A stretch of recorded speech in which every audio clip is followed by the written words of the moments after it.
bajándose del barco es, el gobierno mexicano le retuvo su documentación que traía de España. Y lo apuntaron en un documento. Y en la siguiente mesa estaban los españoles refugiados en México, que estaban esperando, lo apuntaban también en un libro y le daban 100 pesos para que iniciara la vida. Entonces, lo que hizo primero mi papá fue venir a la Ciudad de México con esos 100 pesos, que el boleto de tren costaba 7, imagínate, entonces 100 pesos era un dineral. Llegó, se instaló en una casa de asistencia del centro de la ciudad y él ya sabía a dónde tenía que encontrar a sus amigos, que era en un café que se llamaba el Campo Amor, que está por ahí por la calle de Bolívar. Se encontró a sus amigos y ese mismo día lo llevaron a una compañía constructora, porque sus amigos también eran ingenieros como él y ya trabajaban en ella, que lo contrató de inmediato, se llamaba la Eureka, pero lo regresaron a vivir a Veracruz, porque ahí es donde estaban trabajando en ese momento. Y llegó a ver, estuvo una semana en México para orientarse y conocer la ciudad, se fue a Veracruz, se instaló allá y mi papá era pues como un caballero muy preciado por las jarochas que vivían allá, porque era un tipo, tenía 35 años, era un tipo guapo, inteligente, simpático, pero nunca contaron con que mi mamá, que era una señorita que iba de México a Veracruz a pasar vacaciones, lo iba a conocer, lo iba a enamorar y se iba a casar con él. Después de 2 años de sólido matrimonio, el primogénito de Pedro Sola Ruiz, un refugiado político español, y doña Eva Murillo, llega a alegrar el mundo de la pareja. Los primeros años de su infancia transcurren pegados a su abuela Kika. Mi abuela me cuidaba siempre. Mi abuela era una mujer, fíjate, yo nunca fui a la escuela. Ella, desde que tenía yo 3 años, me enseñó a leer, a escribir, sumar, multiplicar y restar, dividir, no, porque también a ella no se le daba mucho la división. Entonces ella me enseñó todo. Y mi abuela era muy divertida porque me contaba cuentos, me inventaba historias. Y yo estaba mucho tiempo con ella, por ejemplo, en Veracruz, nos íbamos temporadas largas. Entonces a ella le gustaba mucho el bordado y la costura, me enseñó a bordar, me enseñó, no a tejer no, porque yo no soy muy hábil con las manos, pero me enseñaba a bordar. Entonces íbamos mucho tiempo a Veracruz y lo pasábamos excelentemente bien, porque ella era, te digo, la mujer más divertida del mundo. Posteriormente, Pedro Sola ingresará en la Escuela de la Ciudad de México, donde cursará sus estudios de primaria. En esta etapa, su timidez para relacionarse con sus compañeros se transformará en su primera angustia. Para mí toda mi infancia, toda la primaria, por ejemplo, fue de terror. O sea, ir a la escuela no me gustaba, aunque era yo buen estudiante, pero siempre iba, ya sabes, con esa como angustia de que vas a la escuela. ¿Por qué? No sé, o sea, no me gustaba. Iba yo a la escuela y estudiaba porque era mi obligación y era mi responsabilidad, pero no me gustaba, o sea, ya sabes. En la escuela siempre hay como niños que tienen mucho éxito, o sea, niños que son muy populares. Y yo, no es que fuera impopular, simplemente, pues no, era un niño así como del montón bajo. Introvertido. Muy introvertido y me costaba trabajo relacionarme con mis compañeros. De alguna forma, mi vida era feliz en mi casa, con mi mamá, con mi abuelita, con mi hermana, y no era tan feliz en la escuela. Sin embargo, iba yo a la escuela y estaba yo muy contento, pero sí me costaba trabajo.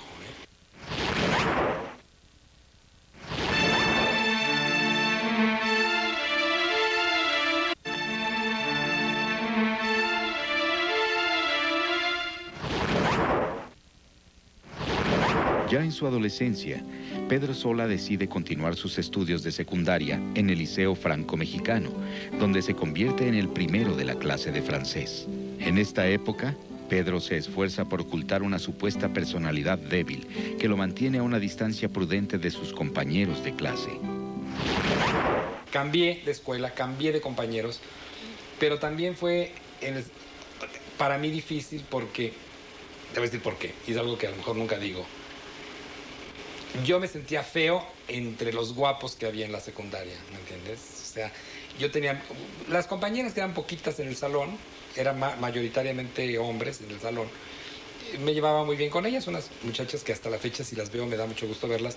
Con los hombres realmente nunca tuve amigos, porque tenía yo así como cierta actitud como de miedo, como de temor, pero sobre todo esta minimización por el hecho de que había, te digo, muchachos muy guapos y yo no me sentía igual, ¿verdad? Yo siempre me esforcé mucho por salir adelante y por no demostrar esta debilidad de personalidad. A diferencia de mi hermana, por ejemplo, Coral, que siempre tuvo una personalidad definida y perfecta, ya sabes, ella siempre fue como la líder de la escuela, fue la mejor, era la campeona de carreras, era la campeona del fútbol, tomaba clases de baile y era la mejor de la clase de baile, era también la mejor de la clase en la escuela porque era muy buena estudiante. Ella siempre tenía estas características de personalidad y yo tenía otras diferentes. Más adelante, ingresa a la preparatoria número 4, donde una materia llamará poderosamente su atención, la clase de teatro. Entonces, para mí la prepa fue pan comido. Y además en la prepa encontré algo muy importante, que había una clase que era de teatro y yo me inscribí en la clase de teatro. Y estando yo en esta clase, para mí fue padrísimo, o sea, era como mi vida la clase de teatro. Tuve una maestra excelente los 2 años de prepa, que se llamaba Rosa Furman, que murió hace poco, una actriz excelente. Esa era mi maestra de teatro. Y entonces era diferente, y te voy a decir por qué. En la prepa, las niñas no podían fumar. Los hombres podíamos fumar, pero en el patio, no en los salones. Pero en la clase de teatro, va a parecer una estupidez, pero en la clase de teatro, las mujeres podían fumar. Y era como algo más abierto. Era como algo más avant-garde, ¿verdad? Y entonces, eso es lo que a mí me gustaba mucho de la clase de teatro. En esa etapa, el haberse transformado en un atractivo jovencito, así como sus primeras incursiones en obras como Arlequinada y No es Cordero que es Cordera, entre otras, le brindarán una mayor seguridad.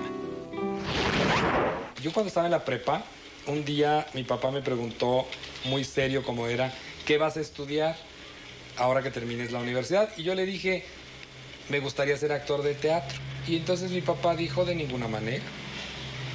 ¿Cómo que actor de teatro? Era muy español, así con su acento, y dijo, desde luego que no, andar por ahí, por esos caminos de trashumante. Yo no sé qué se imaginaba mi papá del teatro, y yo en eso pensé, pero era la época en que no le podías decir a tu papá, no, yo por lo menos yo no le podía decir, no, yo voy a hacer lo que se me pega la gana.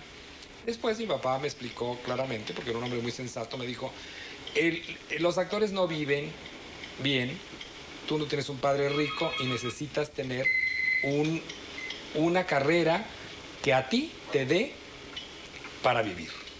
Entonces, bueno, decidí hacer teatro de manera como paralela a mi vida y entonces estudié economía. Después de un sabio consejo de su padre, Pedro Sola decide estudiar economía en la Universidad Nacional Autónoma de México. En los próximos años, el joven se desempeñará como economista en la Secretaría de Hacienda. En 1981, mientras se encuentra trabajando en la Secretaría de Comercio y Fomento Industrial, Pedro enfrenta uno de los golpes más duros de su vida, cuando su padre es diagnosticado con una grave enfermedad. Lo de mi papá fue muy difícil porque yo siempre vi a mi papá como un hombre invencible. Mi papá era un hombre que tenía 71 años cuando de repente se enfermó, y era un hombre que nunca se había enfermado de nada. Mi papá no le daba ni siquiera gripa. Entonces un día regresó de un viaje con los pies muy hinchados y mi mamá y yo, que estábamos muy al pendiente de él, le dijimos, papá, ¿traes los pies muy hinchados? Y dijo, pues sí. Fue al doctor de su trabajo, le mandaron un diurético y claro, se le deshincharon los pies, pero se deshinchó todo, o sea, se desinfló. Y yo le noté algo raro, que mi papá se pisaba los pantalones cuando mi papá era un hombre perfecto para vestirse. Lo llevé al doctor, yo a mi médico, y en el momento en que lo revisó, salió el doctor y me dijo, me da mucha pena decirte, pero lo que tiene tu papá es muy serio y estoy casi seguro que tiene un cáncer en los pulmones. Y se le diagnosticó y así fue. Se nos cayó el mundo. O sea, a la familia entera se nos cayó el mundo, porque además lo más triste de todo es que mi papá, siendo un hombre como era, con una personalidad tan recia y tan firme, o sea, tan seguro de sí mismo, el día que supo que estaba enfermo y que no tenía remedio, ya no dijo qué quería que pasara con él. Permitió que mi mamá y yo hiciéramos lo que se nos pegara la gana. Y nosotros, en el afán de hacer lo mejor para sacarlo adelante, lo único que hicimos fue alargarle una agonía inútil, ¿verdad? fue muy triste, o sea, porque además nos enteramos de que estaba enfermo de cáncer en septiembre del 81, empezaron inmediatamente a radiar, que lo hizo mucho daño, pero en diciembre el cáncer se le fue al cerebro y entonces fue ahí donde ya vino una cosa espantosa, porque perdió personalidad, porque lo radiaron a la cabeza, entonces perdió inteligencia, perdió personalidad, perdió todo. Repentinamente, el hombre que había resistido los campos de concentración y que al formar un hogar en México se había convertido en el pilar de la familia Sola, se derrumba. Y así, después de una serie de decisiones para alargarle la vida y de una dolorosa agonía, su padre fallece un sábado de mayo de 1982 en el Sanatorio Español. Y así estuvimos con él hasta mayo, que falleció. Si no hubiéramos, o sea, si mi mamá y yo, si él hubiera tenido el valor y nos hubiera dicho, a mí no me hagan nada, a mí no me hagan radiaciones ni me den quimioterapias, como lo hizo una hermana de él años después, mi papá se hubiera muerto en enero o en diciembre de una manera tranquila y entero. Pero lo único que hicimos nosotros fue, en este afán de hacerle, pues lo despedazó la quimioterapia, lo despedazó la radiación, y mi papá se murió hecho un guiñapo en mayo, cuando ya estaba no era nada. Fue terrible, para mí fue muy duro la muerte de mi papá, muy, muy dura. Ver la destrucción física y mental, emocional, de un hombre que siempre había yo visto como si hubiera sido como un coloso, porque mi papá, a pesar de que ser un hombre muy chaparrito, era un tipo con una gran personalidad, y además, al final de cuentas, era el pilar de la casa. O sea, mi papá era el hombre de la casa y él era el que, aunque no era mandón ni mucho menos, pero siempre se le tomaba en cuenta absolutamente para todo, y mi mamá sobre todo, que lo adoraba.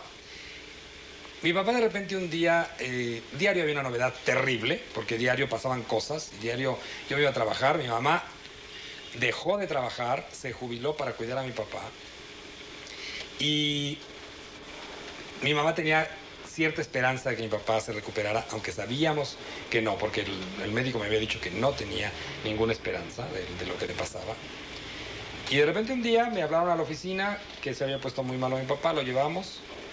Ahí hubo que tomar unas decisiones porque llega a urgencias, sale el doctor y me dice, lo que tiene tu papá es una bronconeumonía. Obviamente destruido su sistema inmunológico por tantas cosas. Y entonces hay que llevarlo a terapia intensiva y para poderle poner un antibiótico, porque hay que ponerle un respirador, porque si le ponemos el antibiótico así y por la debilidad que tiene, se muere. Dije, ¿y para qué le vamos a poner el respirador? O sea, ¿para qué terapia intensiva? Me dijo, bueno, pues es que es la única forma. Le dije, ¿pero qué no sería más fácil? Si no tiene remedio, porque el cáncer ahí está, ¿por qué no mejor no le hacemos nada? Y me dijo, pues es una decisión que tú tienes que tomar. Y la tomé. Y subieron a mi papá a un cuarto normal. El pobre estaba muy mal porque se asfixiaba, pues no podía respirar entre la neumonía y el cáncer de los pulmones. Entonces le dije, ¿sabes qué? Le dije al doctor, ¿por qué no haces algo para que no sufra? Porque el pobre está sufriendo horrible que no puede respirar. Me dijo, si lo duermo, se muere antes. Le dije, pues duerme. Y efectivamente eso fue un miércoles en la mañana. Mi papá falleció el sábado en la mañana. Yo me quedé todo el tiempo en el hospital. Y te voy a decir que fue algo muy impresionante, porque estaba con una cantidad de drogas por la vena. Y de repente un día, ese día en la mañana, yo estaba, pues no dormía, yo estaba ahí todo el tiempo. Había una enfermera, sudaba muchísimo, había que estarlo cambiando de ropa y sábanas cada rato. Y de repente, como a las 6 de la mañana, abrió los ojos mi papá. Y volteó y me vio y me dijo, ¿qué pasó?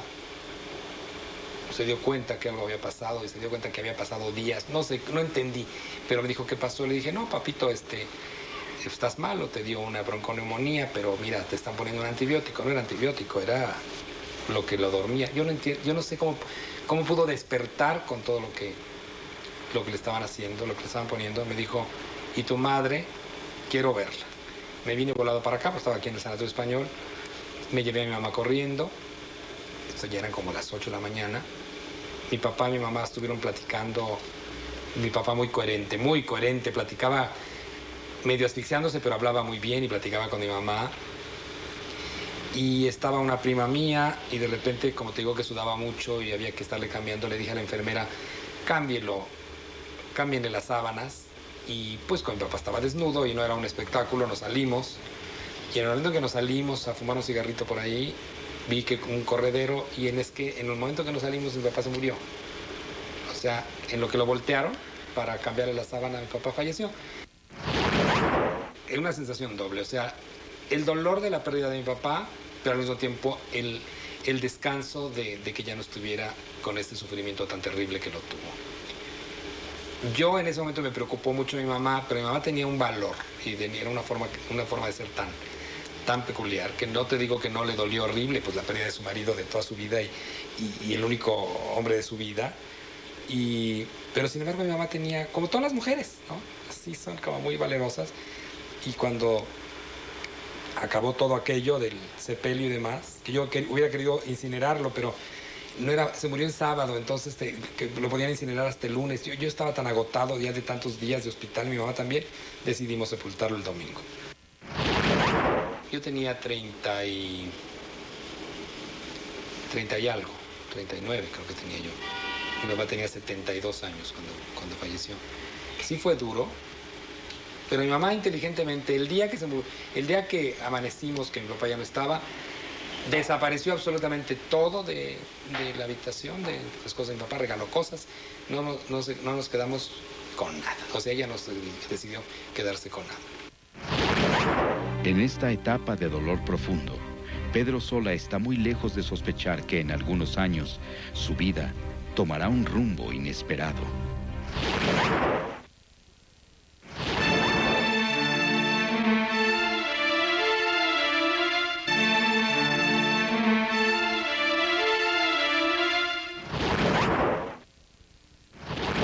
Hacia 1996, cuando Pedro Sola trabaja en el Fondo Nacional de Apoyo a las Empresas de Solidaridad, ocurre un suceso que de manera sorpresiva cambia su rumbo profesional.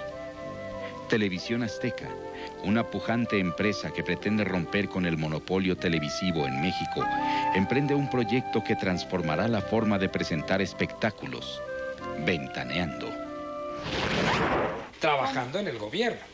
Yo trabajaba en una institución que se llama Empresas de Solidaridad y un día me invitaron a hacer un piloto de un programa que se llamaba ¿Qué te cuento? Fui, conocí a Patti, que me trató maravillosamente bien, conocí a Martita Figueroa, a Juan José Origel, hicimos el piloto el 22 de diciembre del 95 y el 22 de enero del 96 arrancó Ventaneando hasta hoy. Hicimos el piloto con los 5. La empresa decidió que íbamos nada más nosotros 4 y que Patti se quedaba en el programa porque ya no se iba a quedar, ella realmente nos iba nada más a indicar cómo hacerlo, se quedó, lo cual pues yo creo que fue el éxito del programa, que ella estuviera ahí. El señor Salinas Pliego decidió que el programa se llamara Ventaneando con Patti Chapoy. En pocos meses, el equipo integrado por Patti Chapoy, Pedro Sola, Marta Figueroa y Juan José Origel irrumpe en la televisión mexicana. En ese momento en el que el público está ávido de ver una televisión diferente, Ventaneando convierte las negativas de los artistas y sus representantes en notas exclusivas, convirtiéndose en un parteaguas de la televisión mexicana. En esta etapa de éxito rotundo, en la que Pedro Sola despunta como crítico televisivo, está lejos de intuir que en algunos años un lamentable suceso golpeará su vida.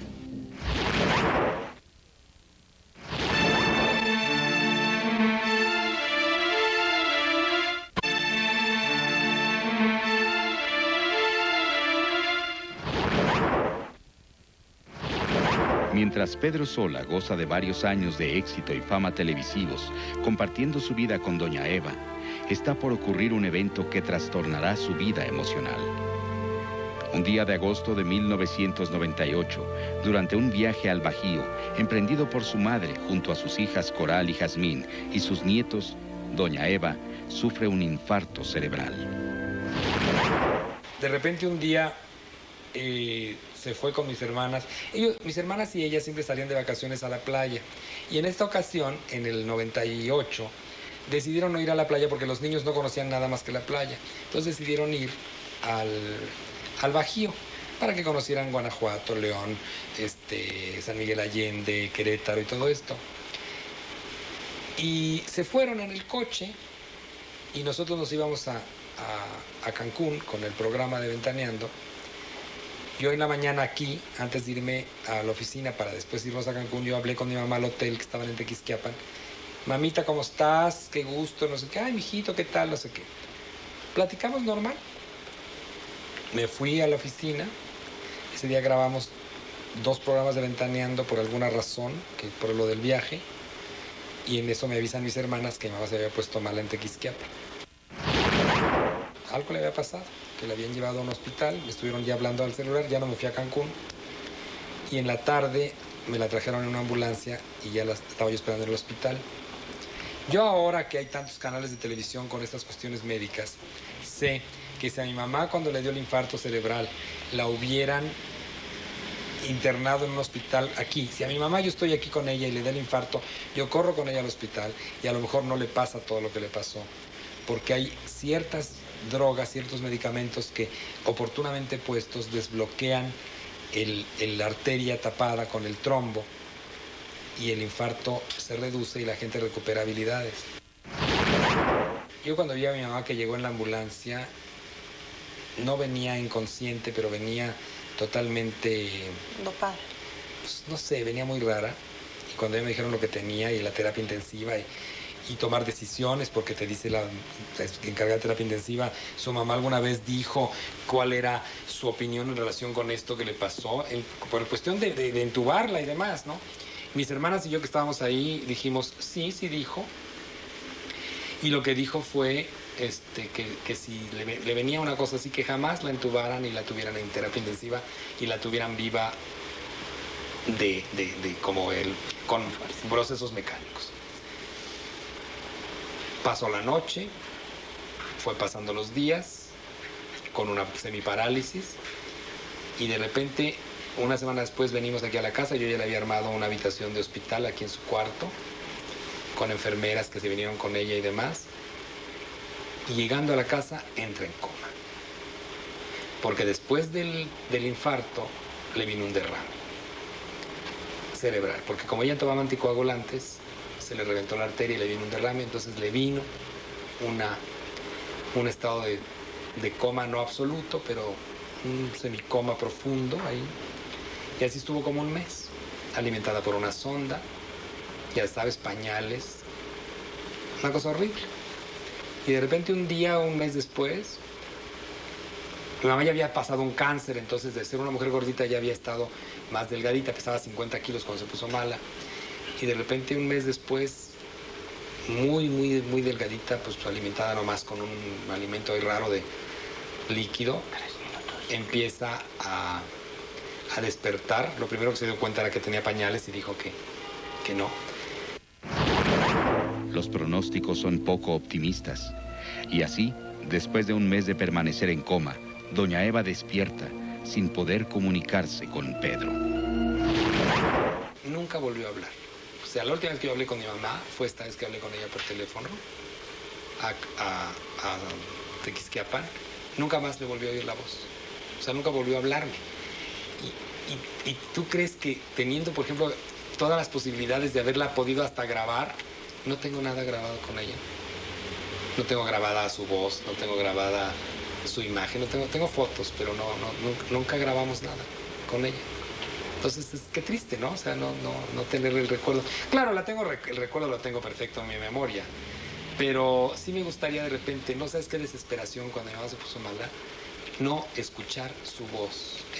Eso fue lo peor que me pasó dentro de lo horrible que sucedió con este problema de mi mamá. No volverla a escuchar, porque no volvió a hablar. Por más que le hicimos, cuando recuperó la conciencia, le traje terapistas, la llevé a todas partes, a todos los especialistas, la llevé a la escuela de foniatría, la llevé le traje aquí especialistas para que le dieran terapias y demás. Terapia física, sí, recuperó, volvió a caminar y recuperó un poco el movimiento de la mano derecha, pero nunca volvió a hablar. La tristeza invade al conductor de televisión que en los siguientes años concentrará toda su energía en sacar adelante a su madre. Dentro de esos horribles días fue uno de los días más felices de mi vida, porque el que mi mamá volviera a comer, y como tiene un estómago de acero, ni un día vomitó absolutamente nada, y ahí empezó su recuperación. Mi mamá se quedó como muy adolorida, como muy dolida con la cuestión religiosa. Yo creo que ella mucho le pidió a Dios que no le pasara lo que le pasó y se sintió como desilusionada. Pero la subí en la silla de ruedas, fuimos aquí a San Agustín, que hay rampitas para las sillas de ruedas, y fuimos a la imagen de la Virgen de Guadalupe. Mi mamá lloró muchísimo ese día, no aguantó estar en misa, pero bueno, fuimos un ratito, nos salimos, venimos para acá, comimos aquí y con la silla de ruedas venimos y nos sentamos ahí. De repente me dijo que la seña que quería ir al baño, llamé a Pascuala, la enfermera, y le dije, por favor, Pascuala, traiga la silla de ruedas. Y mamá dijo que no, que ella quería caminar. Le dije, mamita, pero no puedes. Entonces le di la mano y caminó 8 pasos. Llamé a la muchacha con una silla y se sentó. 8 pasos. Y le dije, ¿te traigo la silla de ruedas? Dijo, no. Entonces, otros 8 pasos y ya no pudo. Entonces ya, la silla de ruedas ya la llevan. Pero ese día volvió a caminar. Y a partir de ahí, ya nunca dejó de caminar.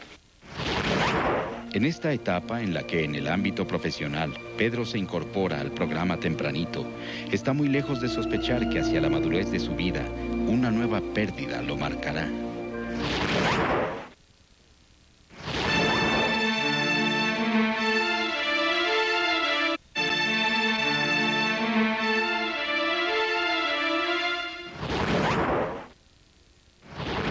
Con la enfermedad de su madre, los siguientes años se transforman en una época árida para Pedro Sola.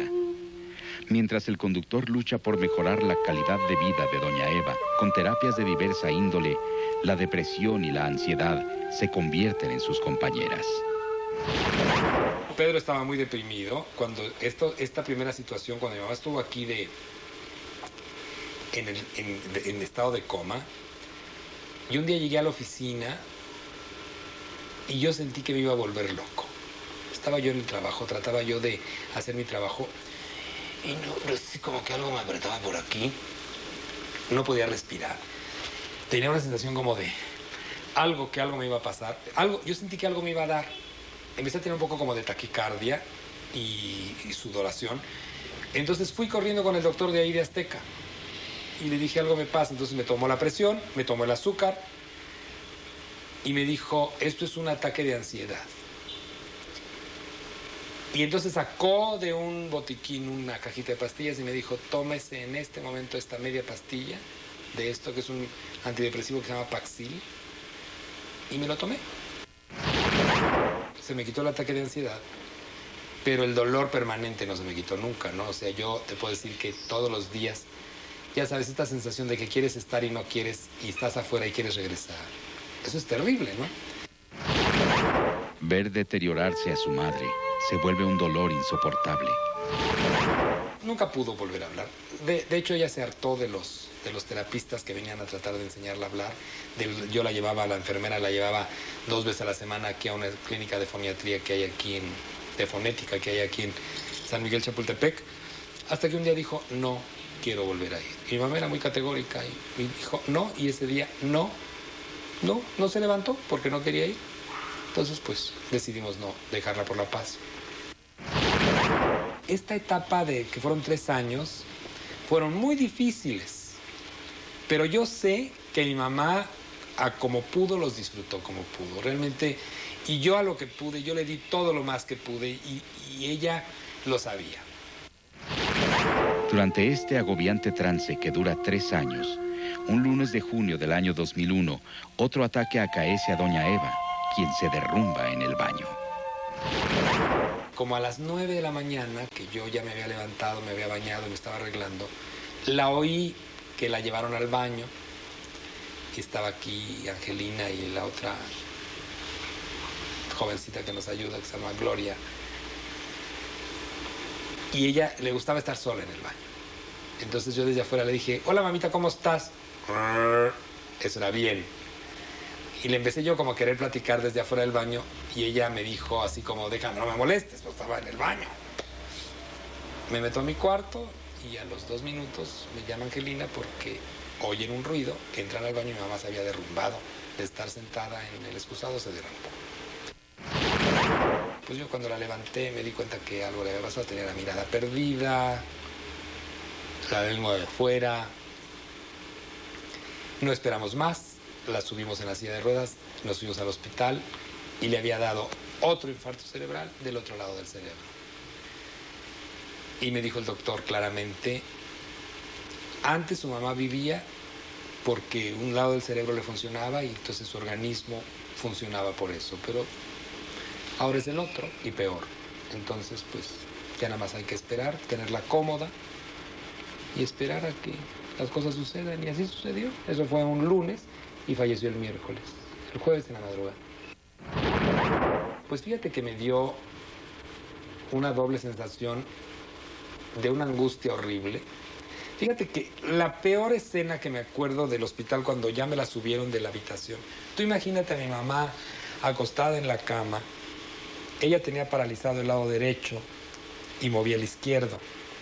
Pero al darle el infarto cerebral en el lado derecho, se le paralizó el izquierdo. Entonces el bueno se le quedó paralizado. Entonces, lo poco que movía la mano derecha era la que me veía y con esa trataba de... como de tocarme, ¿no? Entonces esto era horrible porque ves la desesperación de que sabe que algo le pasó horrible, porque no estaba inconsciente, y entonces ya la agarré de la mano y no le puedes echar mentiras a una persona inteligente que sabe lo que tiene. Entonces le dije, mamita, te pusiste mala otra vez, me hacía con los ojos y con la mano, ¿no? Entonces fue tal mi desesperación que le dije al doctor, ¿sabe qué, doctor? Dele algo, ella está sufriendo horrible emocionalmente ahorita, ¿no? Le dije, ¿algo le duele? Me dijo, no le duele nada. Le dije, entonces hágale algo. Entonces ya le pusieron un suerito, ya sabes, con una cosa tranquilizante. Y pues bueno, ni modo, ¿verdad? O sea, así fue.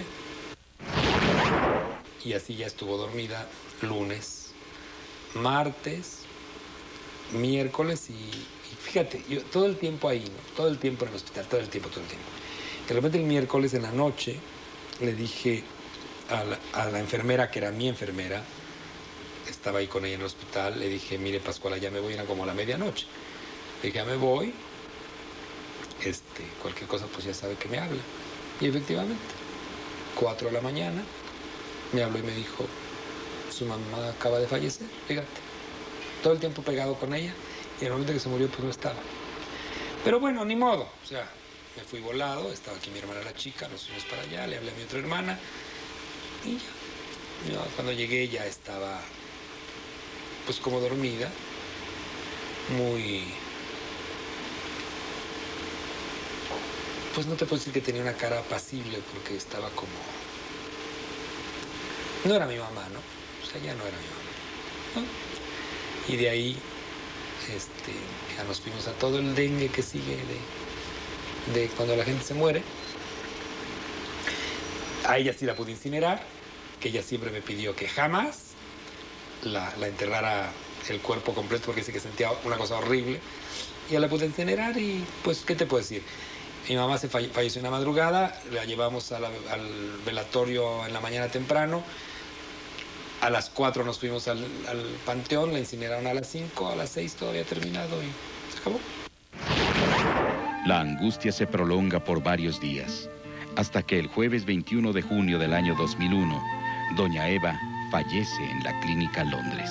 En este momento amargo, Pedro Sola está muy lejos de imaginar cómo será su vida sin doña Eva. Y me quedé muy solo sin ella.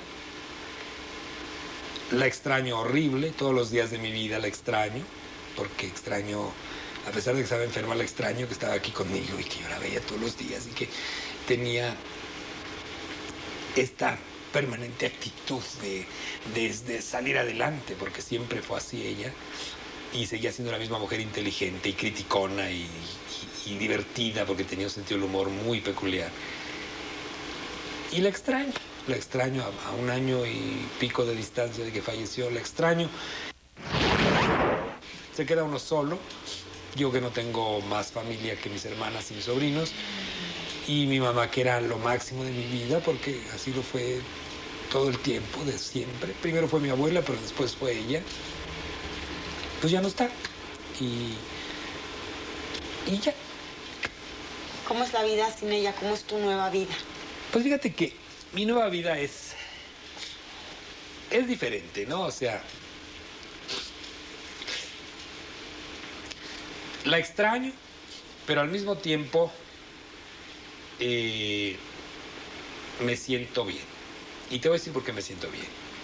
Vas a decir que es una ridiculez lo que voy a decir, pero a los 55 años de edad es la primera vez que me siento libre en la vida. Por eso cuando me dicen, ¿y te gusta vivir solo? Sí, me gusta vivir solo aquí. Y me gusta vivir solo porque ahora tengo la responsabilidad de mí.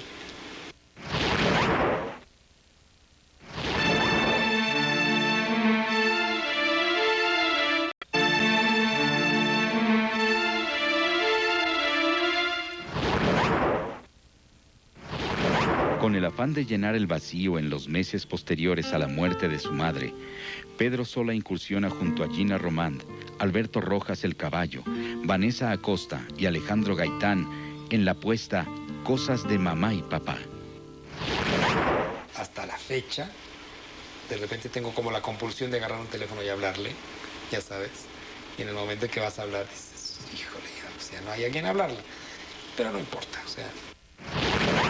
Esta etapa de duelo se convierte en una oportunidad para el conductor, quien a pesar de la tristeza ocasionada por la ausencia de doña Eva, experimenta la libertad que nunca tuvo. Y así, poco a poco, Pedro Sola se consuela, convirtiendo su vida en el motor para seguir adelante. ¿Cuál es el motor de tu vida ahora? Pues fíjate que el motor de mi vida soy yo mismo. O sea, yo estoy muy contento conmigo mismo. Lo que hago en la televisión me encanta. El que la gente le guste lo que yo hago es fantástico. El que me digan, Pedrito, me gusta mucho su trabajo, me gusta mucho lo que hace, me divierto con usted. Ese es mi motor. Yo estoy encantado de la vida. Tengo mis 2 hermanas que adoro, mis 3 sobrinos que adoro también. Y bueno, pues es lo que me queda y yo estoy muy contento. Pero ¿sabes qué es lo que más me gusta? Que nadie me dirige la vida, nadie me indica lo que tengo que hacer, hago lo que yo quiero exactamente. Nadie me está ordenando. Yo soy demasiado estricto a veces conmigo mismo, pero ahora soy estricto porque yo quiero, no porque nadie me esté llevando hacia allá. Entonces, pues es otro momento. Aunque él siempre ha sido un hombre absolutamente independiente, Pedro Sola, luego de la muerte de su madre, probó una forma distinta de libertad. Actualmente él disfruta de esta nueva forma de vida, trabaja incansablemente en emisiones tan exitosas como Ventaneando y Tempranito y espera tener todavía una oportunidad más en otro espacio de Televisión Azteca. Yo soy Mónica Garza, les agradezco mucho habernos acompañado esta noche y los espero la próxima semana con otra historia que los dejará con un nudo en la garganta. Que pasen ustedes muy buenas noches.